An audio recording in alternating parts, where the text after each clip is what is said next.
What's up, everybody? Hope you're having a good day out there. So the end of the year is rapidly approaching, and this is the best time of the year to buy a car. So I figured we would go over some buying and leasing options.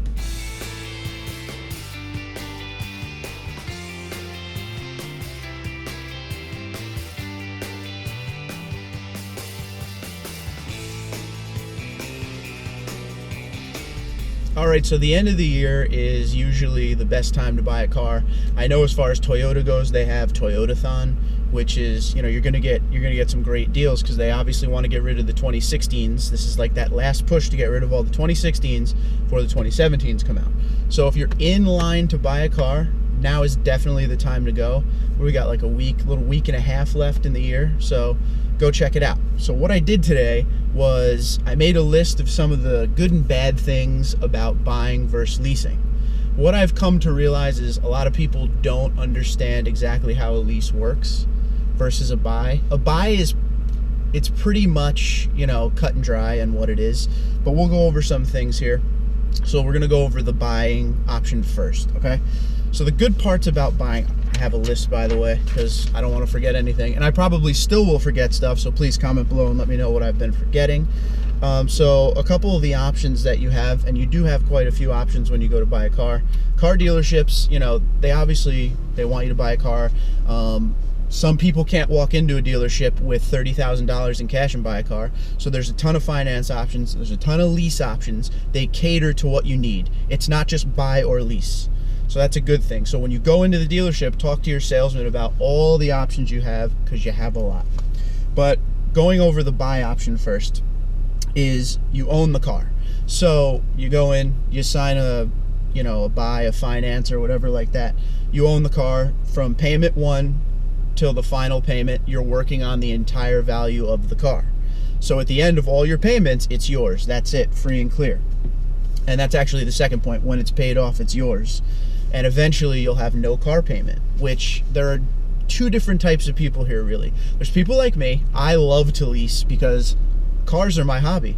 So I'm in and out of cars left and right. The day I buy a car, I already know all the other cars I like, just because cars are my hobby. But then there are other people in this world, my wife, for instance, who she bought a 2010 CRV back in 2010 and is going to ride that thing into the ground. And there's nothing wrong with that. I mean, it's pretty cool when you have a car that's been around for so long, and you can say, oh, I went here and here and here with it. And, she has a Honda, and Hondas are known for, longevity as well. So I give much credit to people who keep their cars for many years, 10 years. You take care of it, you keep it for 20 years nowadays. So, much credit to all of the people who do that. Me, can't do that. I'll never be able to do that. I've owned, I've bought cars and I've leased cars, and leasing is more for me. But, that's your cut and dry on buying it. You own it. It's yours when you pay it off. Eventually you'll have no car payments. You handle all the maintenance, everything the car went through. So at the time, if you had that car for 10 years, down the road, you sell it, you have all the paperwork. It's a one-owner car for the next person, and that's great. Especially if you like to private sell cars, So, if you're halfway through your loan and you're in a good equity situation in the car, you could sell it a lot easier than if you were trying to sell a lease. But anyway, let's get into leasing. So this is the thing everybody says that doesn't like leasing, is you never own it, it's a rental. It's not necessarily a rental, I wouldn't say. It's yours for 1, 2, 3 years. I think leases go up to 5 years now. And there are a lot of great things about leases, and I can vouch for this. So, you get a new car roughly every 3 years, which is great. So here's another point. You don't have to worry about maintenance normally. Because in 3 years, as long as you keep it under mileage, don't do anything crazy to the car, it's going to be taken care of. Toyota, I can speak for Toyota. Toyota has Toyota Care. And that's even when you buy the car, but especially when you lease, you get 2 years of your maintenance for free. And it's not like some other dealerships. I bought a Jeep, a couple years, 2012 I had a Jeep, and it was free oil changes for life, but you're getting, base model oil, whatever. I mean, when you do Toyota Care, like for the Tundra and for the FRS, Toyota Care, you're getting synthetic oil. They're taking care of everything, rotations. That stuff adds up. So things like Toyota Care, plus a lease means you never really have to deal with maintenance whatsoever. And at the end of the day, that's awesome because it saves you a lot of money.